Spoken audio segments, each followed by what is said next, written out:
1961 में एक फिल्म आई थी जंगली। सुबोध मुखर्जी साहब की ये फिल्म थी। फिल्म के अंदर उस वक्त के रॉक स्टार शम्मी कपूर और सायरा बानो थी।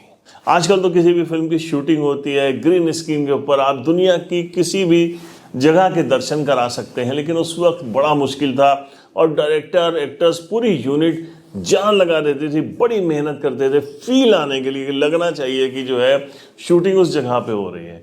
तो इस फिल्म का एक बड़ा मशहूर गाना था याहू चाहे कोई मुझे जंगली कहे। तो इस गाने की शूटिंग होनी थी, पूरी यूनिट कश्मीर पहुंच गई।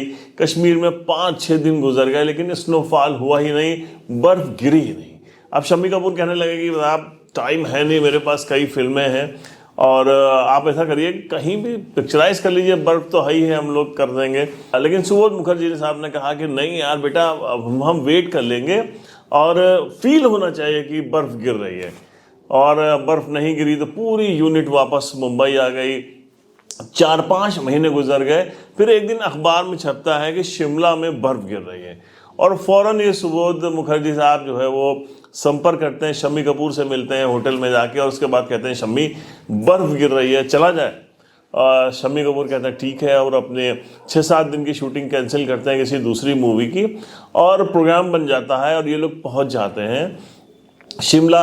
अब शिमला गए, उस वक्त ये लोग लाइट वगैरह और जनरेटर वगैरह ले जाना बड़ा मुश्किल होता था, तो ये लोग ले नहीं जाते थे, सनलाइट में ही शूटिंग होती थी।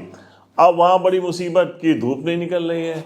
1 दिन गुजर गया, 2 दिन गुजर गए, 6 दिन गुजर गए, पूरी यूनिट वहाँ पे पड़ी हुई है। दिन भर रिहर्सल होता था, सब चीज़ें होती थी, लेकिन शूटिंग नहीं हो पा रही थी। अब शम्मी कपूर, एक दिन बचा था, शम्मी कपूर रात में ड्रंक हो गए, जम के उन्होंने लगाई वगाई। उसके बाद सुबोध मुखर्जी के पास पहुंचे कि कल आखिरी दिन है, और जब वो पहुंचते थे ना तो याहू एकदम से चिल्लाते हुए पहुंचते थे। पूरे यूनिट पे जो लोग होते थे, डायरेक्टर, असिस्टेंट डायरेक्टर, प्रोड्यूसर, सब एकदम से चौंक जाते थे कि यार कितनी एनर्जी इस आदमी के अंदर है, और हम लोग बड़ा मतलब क्या है कि हम लोग शूट नहीं कर पा रहे हैं। शम्मी कपूर ने कहा कल लास्ट डे है, कल शूटिंग हो के रहेगी, मैं 8 बजे सेट के ऊपर आ जाऊंगा।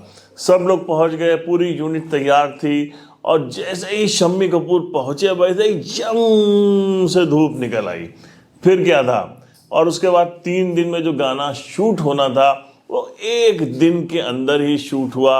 और उसके बाद क्या हुआ ये तो आप सब जानते हैं, एक हिस्ट्री बन गई, और ये गाना इतना बड़ा हिट हुआ, इतना बड़ा ब्लॉकबस्टर हिट हुआ जिसकी किसी ने कल्पना भी नहीं की होगी। जंगली फिल्म के सारे गाने क्या गाया था मोहम्मद रफ़ी साहब ने, क्या खूबसूरत आवाज़ अपनी इस फिल्म में दी थी। लेकिन ये आहू जो इतना बड़ा हिट हुआ था वो आपको पता है किसने गाया? मोहम्मद रफ़ी साहब ने नहीं गाया था, क्योंकि इतनी ज़ोर से चिल्लाना था, कई बार रिहर्सल होनी थी ज़ोर से चिल्ला के, और रफ़ी साहब के गले पे उसका असर हो सकता था।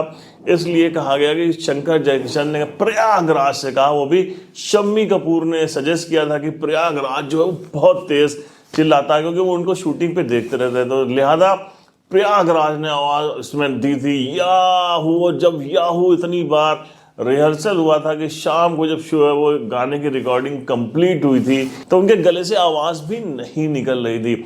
लेकिन इस तरीके से फील जिसको कहते हैं, वो फील देने के लिए किस कदर मेहनत की थी। फिल्म के जो प्रोड्यूसर थे, डायरेक्टर सुबोध मुखर्जी साहब ने, पूरी यूनिट ने जान लगा दी, और आखिर में गाना हुआ भी इतना बड़ा हिट। इसीलिए कहते हैं ना कि पुराने गाने लोगों के दिल में उतर जाते हैं, क्योंकि वो दिल से गाए जाते थे और दिल से बनाए जाते थे और दिल से पिक्चराइज भी किए जाते थे।